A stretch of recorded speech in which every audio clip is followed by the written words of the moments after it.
Hey guys, Second Studios here. In today's 000webhost.com tutorial, I'm going to show you how to install another piece of forum software. This one is Simple Machines Forum. So as you want to do, the standard thing I always do in the tutorials, you want to log into the right website on the 000webhost.com members area, and then you want to go over to simplemachines.org. As always, I'll have the link in the description. So once you load up their website, you have the website telling you some information about it, obviously with the name of the thing saying elegant information, of course. So we have community, download, customize, support, online manual, about, and etc, etc. So we're going to go download, which actually the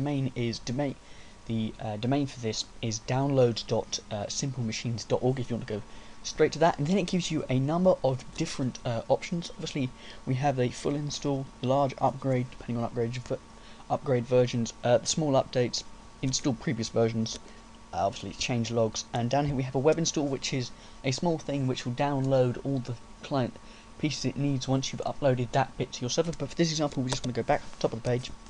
We're going to do a full install.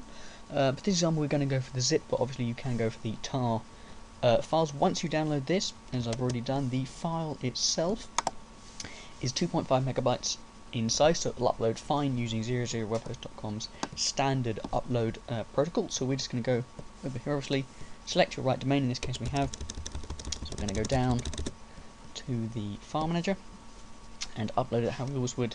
Let's just skip that, obviously, because if you do close that again, you don't have to pass for some reason, which is a small security flaw there. So you want to obviously go into the public _HTML folder.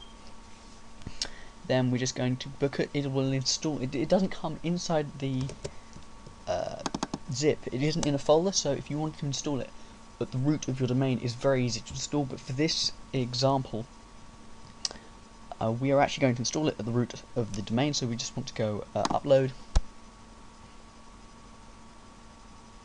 When it loads, of course, you want to go here.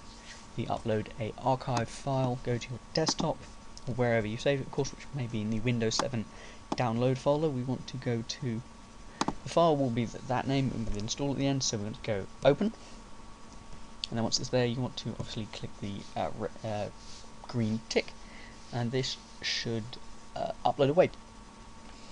Why do you want to use it over other different forum software? Well, it just depends what you need. There are so many different free forum software out there. It depends on features. Of course, most forum software works in the same way, and of course, obviously on 000webhost.com you can't use things like vBulletin because that's banned because of the fact you have to pay for it. So don't try and install vBulletin, because if you do and say you have a problem on the forum, they'll close the thread and report your site for using it. It's against the terms of use. But that's just an outlet. So obviously now we're just waiting for it to extract. For some reason, sometimes when you upload zips, it will return a whole load of PHP errors, but that doesn't mean that it's not actually done it. So depending on how many PHP errors there are, which in this case is a lot, we will scroll down. Obviously we have all the files here, and you can see checking files, file name is okay. So if you get an error there, obviously you've got to repackage the zip. Normally does solve zip problems in some cases. Obviously we have all the files below this. We want to go the back tick, and that's the pretty simple bit done. So to jump over back up to the top of the page and just open up our domain, which now should automatically open up where you obviously read it. It should automatically redirect you to the install.php folder. So obviously here it has some welcome information, how far along the overall progress of installing, install, writable checks, database settings, forum settings, database population, admin account, and things like that. So we're just obviously going to go over here, go install. Obviously that bar will go up a bit. We're going to click, for this you want MySQL, depending, you can actually use the other one, but for this, obviously this is where you need to put in the data related to the MySQL host you're on. Obviously it isn't localhost. With most paid hosts, I believe it is localhost. I'm sorry, this is being a bit slow.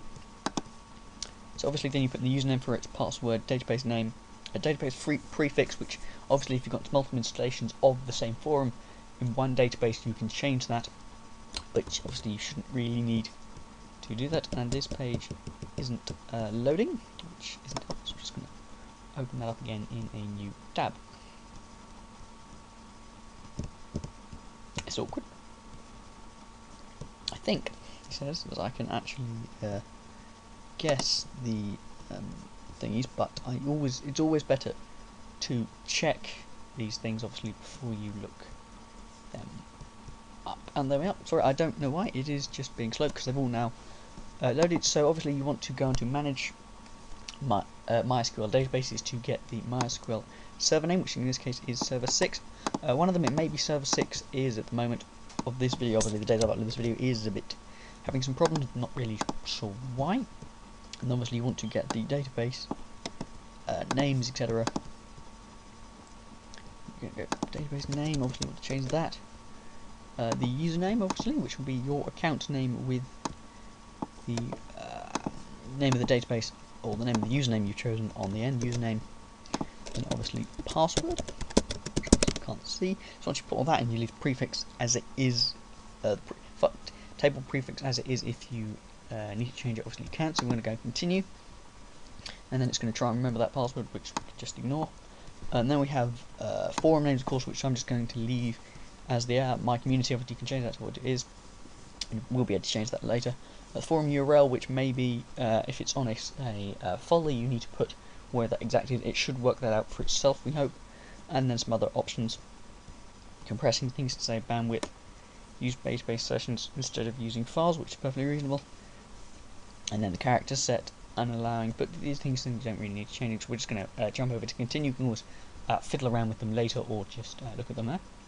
So obviously here the progress gone, and now your settings have now been saved and the database has been populated, which means it's created quite a few tables, which is quite a lot. Remember, there is a 200, I think it's either 250 or 500 limit amount of tables you can have one database. Over that, your count gets suspended, which I always thought was a bit weird. They could just warn you to delete some of these tables.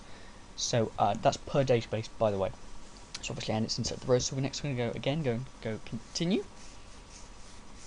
Let's go to reload the page, and now we can choose the admin settings, which is obviously just go admin. And I'm just going to go a password here, which I always use in these tutorials because the thing always doesn't say. And let's just go for that email address. Obviously, you can contact me by that one if you want. And then database web. What's a database password? You can have a database password. So obviously, just put in the details it requires there for your admin account. Obviously, you can create accounts for other users later on. So we're going to go continue. And obviously it's now going to, Google Chrome is now going to try and save that password again, which we'll just ignore. And obviously congratulations, install progress is complete, and it'll have some available. Help your directory is still right, but it's a good idea to obviously you can click here to delete the, which is something always important to do. If it even doesn't have a function to get it to delete that for you, I would always delete the install directory or install.php in PHP, because someone could just come in and overwrite the settings itself. So in that case we're going to do yes, which it will now do when I click up. So we're going to go now you can see your newly installed forum, which I have here. Obviously got the default style like that. Up here you'll have the search bar, it's just news, etc., just installed, and one user, one guest, etc., etc., etc. To log in, he said it is here. So obviously admin, I'm already logged in. It's quite nice, already logs you in. And obviously you have the features, options, parents. So that's how to install the Simple Machine Forum, or SMF. You can download it from simplemachines.forums.org. Link will always be in the description. Remember to rate, comment, subscribe, and I'll see you around in the next video.